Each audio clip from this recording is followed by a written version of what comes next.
50% DA घोषणा होते ही 8वें वेतन का प्रस्ताव तैयार। स्वागत है। तो दोस्तों मेरे चैनल पर बने रहें और अधिक से अधिक सब्सक्राइब करें।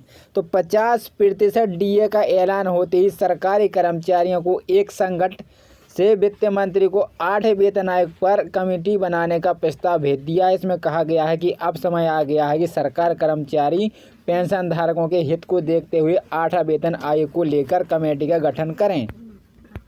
8वां वेतन आयोग का गठन वित्त मंत्री को सौंपे ज्ञापन में कहा है कि सिर्फ महंगाई भत्ता बढ़ाना काफ़ी नहीं है। जिस कदम से महंगाई बढ़ रही है, सिर्फ डीए डीआर से काम नहीं चलेगा। कर्मचारी पेंशन धारकों के साथ न्याय तब होगा जब को लेकर कमेटी का गठन होगा। सभी कर्मचारी सरकार के हित होते हैं, ऐसे में सरकार कर्मचारी को अपेक्षा नहीं करते हैं सैलरी और पेंशन की समीक्षा हो। इस प्रस्ताव में बताया गया है कि महंगाई भत्ता अब मूल वेतन के 50% के बराबर हो चुका है। ऐसे महंगाई के असर को काबू में लाने और प्रति व्यक्ति आय को बढ़ाने के लिए सैलरी और पेंशन की समीक्षा किए जाना बहुत ज़रूरी है। कर्मचारी वेलफेयर सोसाइटी ने वित्त मंत्री निर्मला सीतारमण से 8वां वेतन आयोग गठित करने की अपील की है। प्रस्ताव में कहा गया है कि 1 जनवरी 2024 से महंगाई भत्ता बढ़कर 50% हो गया है। केंद्र सरकार ने इसके ऊपर मंजूरी भी दे दी है, पर केवल महंगाई भत्ता बढ़ाने से काम नहीं चलेगा। 7वां वेतन आयोग सिफारिश का दिया हवाला। 7वें वेतन आयोग की सिफारिशों के अनुसार भविष्य के वेतन का रिवीजन तभी हो जाना चाहिए जब महंगाई भत्ता, महंगाई राहत, डीए डीआर बढ़कर मूल वेतन का 50% से ज़्यादा हो जाए। अब समय आ गया है कि केंद्र सरकार इस पर ध्यान ना। कर्मचारी संगठन ने 7वें वेतन आयोग की सिफारिश को वित्त मंत्री के पास भेजा है। कर्मचारी संगठन ने दिए 2 बड़े प्रस्ताव।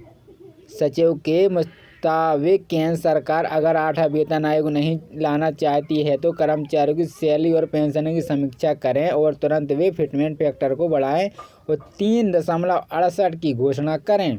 दूसरा प्रस्ताव दिया गया है कि बेसिक 50% डीए में मर्ज करके नए बेसिक तय किया जाना है और इसके ऊपर 25% डीए का भुगतान किया जाए। लोकसभा चुनाव में होगा भारी नुकसान के अनुसार डीए 50% हो गया है। इसकी सिफारिशों के अनुसार सैलरी और पेंशन की समीक्षा करने नया आयोग को बनाया जाए।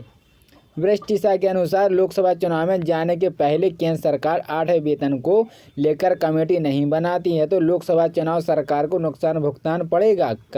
कैबिनेट ने 8वें वेतन आयोग की घोषणा कर्मचारी और पेंशन धारकों को उम्मीद थी कि 50% डीए के साथ केंद्र सरकार 8वें वेतन आयोग को लेकर भी ऐलान करे, पर केंद्र सरकार इसको लेकर कोई घोषणा नहीं की है। ऐसे में ज्ञापन के माध्यम से प्रस्ताव भेजा गया है ताकि सरकार इस पर विचार करे और तुरंत इसकी घोषणा करे। बढ़कर 9 प्रकार के भत्ते बढ़ेंगे। आपकी जानकारी के लिए बता दूं कि 50% डीए का ऐलान होते ही 9 प्रकार के भत्तों में वृद्धि हो गई। ये भत्ते इस प्रकार से हैं: भाड़ा भत्ता,